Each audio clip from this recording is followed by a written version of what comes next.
মায়ের মন্দিরে একটু মন্দিরটা দেখে দাও। আমরা ক্লাবের ছেলেরা মিলে এসেছি পুজো দিতে, মায়ের আশীর্বাদ নিতে। তো একটু ঘুরিয়ে দেখে দাও, ছেলেগুলোর মুখগুলো দেখিয়ে দাও সবাইকে। সবাই কিন্তু বলতে হবে জোরে। তো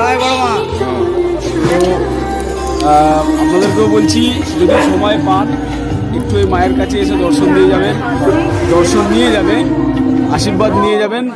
সত্যি বলছি, এই এখানকার নৈহাটির মা খুব জাগ্রত। আপনারা সবাই আসবেন, ভালো থাকবেন। এটাই